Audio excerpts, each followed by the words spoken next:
Hello viewers, আসসালামু আলাইকুম। কেমন আছেন সবাই? আশা করি সবাই ভালো আছেন, সুস্থ আছেন।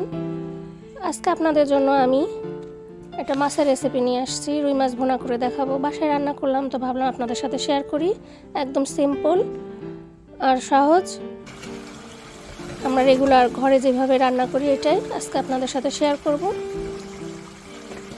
তো আমি এখানে বেশ কয়েক পিস মাছ ভিজায় রাখছি, ফ্রোজেন। আমাদের এখানে আসলে এইভাবেই কিনতে পাওয়া যায়। যে মাছগুলো বেশ বড় বড় পিসে আছে, তো আমি এগুলো হাফ করে নিব। অনেক, এটা প্রায় 7-8 কেজির মাছ। তো আমি ছোট পিস করে নিলাম এগুলোর আরও দিয়ে আমি ভালো করে আঁশটা ছাড়াই নিয়ে একটা ধোয়া দিয়ে নিয়ে এখন আবার লবণ দিয়ে, আগে একটা দুটো ধোয়া দিয়ে নিছি, এখন লবণ আর একটু লেবু চিপে একটু মাখায় রাখবো, তাহলে মাছের গন্ধটা চলে যায় আর ভালো মতো পরিষ্কার হয়ে যায় লেবু চিপে দিলে অথবা ভিনেগার দিলে। দিয়ে একটু পানি দিয়ে আমি আধা ঘন্টার মতো ভিজায় রাখছিলাম এটা, তারপরে ধুয়ে হলুদ লবণ দিয়ে যে মাখায় নিলাম। এখন এগুলো আমি ভেজে নিব। মাছ ভালো মতো না ভেজে আসলে আমি খেতে পারি না, তো মাছটা এখন আমি ভাজার জন্য তেল দিয়ে দিচ্ছি। দিয়ে মাছগুলো এখন আমি একে একে সবগুলো ভেজে নিব, নিয়ে তারপরে রান্নায় চলে যাব।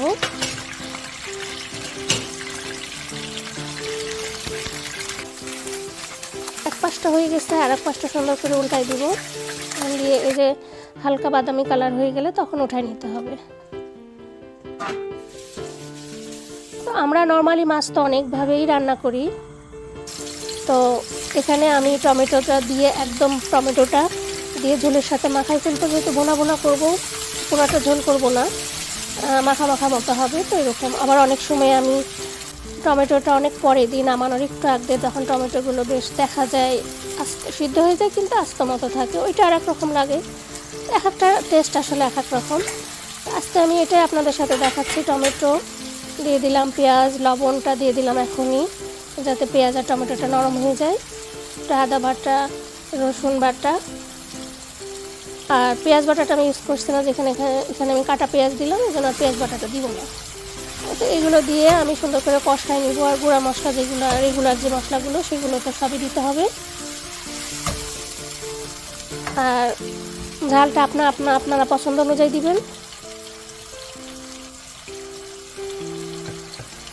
আমি এখানে কিছু কাঁচামরিচ ইউজ করবো, এজন্য লাল মরিচের গুঁড়াটা একটু অল্প করে দিলাম। দিয়ে এটা ভালো করে কষাই নেব। এখানে টমেটোগুলো পুরোটা ম্যাশ হয়ে যাবে, একটা ঘন গ্রেভি মতো হবে। এই তো একদম সহজ রান্না এটা। এখানে আমি 7-8টা কাঁচামরিচও ফালি করে দিচ্ছি।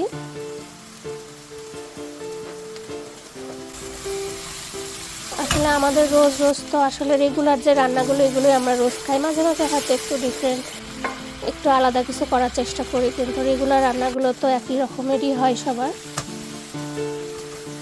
এখন মশলাটা বেশ তেল ছেড়ে আসছে, আমি মাছগুলো দিয়ে হালকা একটু নেড়ে ছেড়ে নিয়ে তারপর এখানে গরম পানি দিয়ে দেব।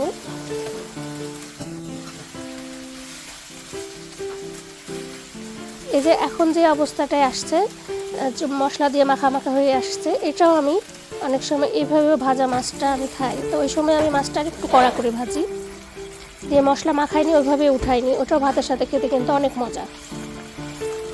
আর আমি সবসময় একটু চেঞ্জ করে খাই, একই রকম রান্না সবসময় খাই না, একঘেয়েমি লাগে। ওইটাও কোনো একটা রেসিপিতে আপনাদের দেখাই দেবো। ওখানে আস্ত করে কিছু রসুন দিয়ে দিবেন, ধনে পাতা দিবেন, দিয়ে ভাজা মাছটা একটু কড়া করে মাছটা ভেজে ওইভাবে করলে ওটা ভাতের সাথে, পোলাওয়ের সাথেও অনেক মজা লাগে, খিচুড়ির সাথেও খেতে পারবেন। এই তো হয়ে গেল। একটু ভাজা জিরা গুঁড়া দিয়ে দিলাম নামানোর আগ দিয়ে, এটাতে ফ্লেভারটা অনেকখানি বাড়ায়, অনেক মজা হয়। এই তো হয়ে গেল আমার রান্নাটা, একদম খুব সহজে হয়ে গেল, বেশিক্ষণ সময় লাগে না। এই যে দেখেন, মাছটা আমি ঝোল রাখি নাই বেশি, একদম শুকনা শুকনা করে রাখছি, একটু ভুনা ভুনা করছি। এই তো রেসিপিটা যদি আপনাদের ভালো লাগে অবশ্যই একটা লাইক, শেয়ার ও কমেন্টস করে দিবেন। আর যারা এখনও আমার চ্যানেলে নতুন, সাবস্ক্রাইব করেননি, তারা একটা সাবস্ক্রাইব করে দিবেন। আর ফেসবুক থেকে যারা দেখছেন ভিডিওটি, তারা একটা ফলো করে দিয়ে আমার পাশেই থাকবেন। তো সবাইকে আবারও অনেক অনেক ধন্যবাদ ভিডিওটি দেখার জন্য। আল্লাহ হাফেজ।